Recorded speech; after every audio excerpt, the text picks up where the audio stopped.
Hi there, today we're discussing the often underappreciated sequel to Jurassic Park, The Lost World. Released in 1997, this film had enormous footprints to fill, and while it may not have initially won everyone over, there's a lot more to love than you might remember. Let's break down why The Lost World deserves a ton of credit. First up, let's talk about how The Lost World expands the Jurassic universe.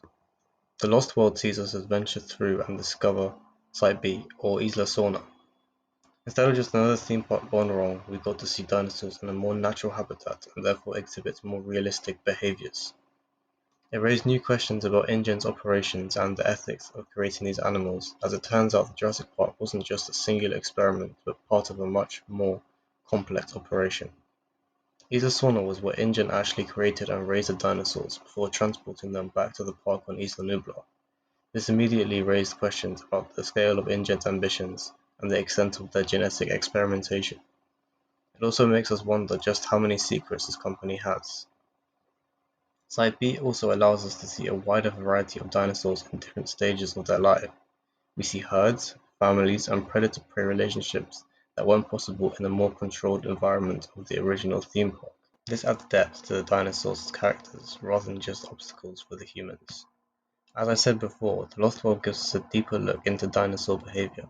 For example, the portrayal of the T-Rex parents protecting their infant adds a layer of realism and complexity to the movie. These aren't just movie monsters, they're animals with instincts and social structures. Side B opened up the possibility for different types of stories within the Jurassic universe. It's not just about escaping the park anymore, it's about the larger consequences of bringing extinct species back to life. The expansion of the universe allowed for extra installments in the franchise, as it allowed for a broader exploration of themes and scenarios beyond the original park concept. It proved that there was much more Jurassic story than the one disastrous theme park. The Lost World sees a darker, more mature tone than seen in the original movie. It explores in depth into the ethics of genetic engineering and human intervention in nature. This added depth gives the film more substance beyond the dinosaur chases and action. The shift is evident from the very beginning, with the opening scene showing a wealthy family's picnic disrupted by a pack of compies attacking their young daughter on the beaches. This sets a more ominous tone from the get-go, signaling the wonder of the first film has given way to something more dangerous and unpredictable.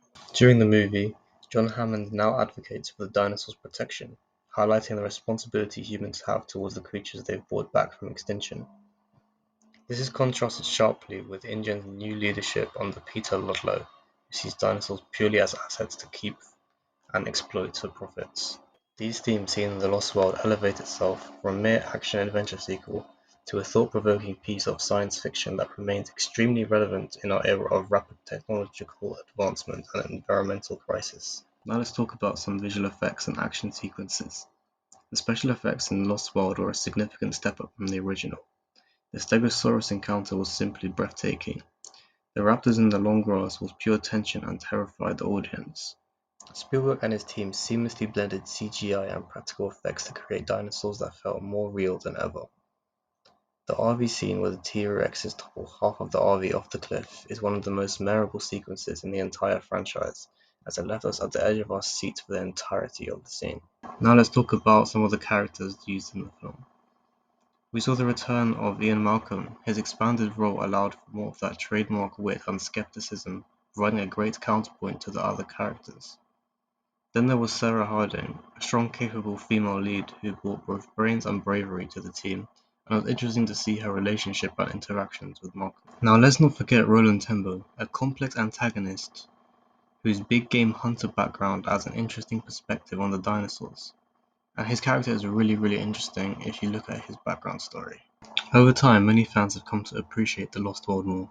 It may not have the pure novelty of the original, but it takes risks and expands the universe. Delivers some truly unforgettable moments too. What do you think? Has your view changed on The Lost World, or have you always been a fan? Let me know in the comments. Thanks for watching.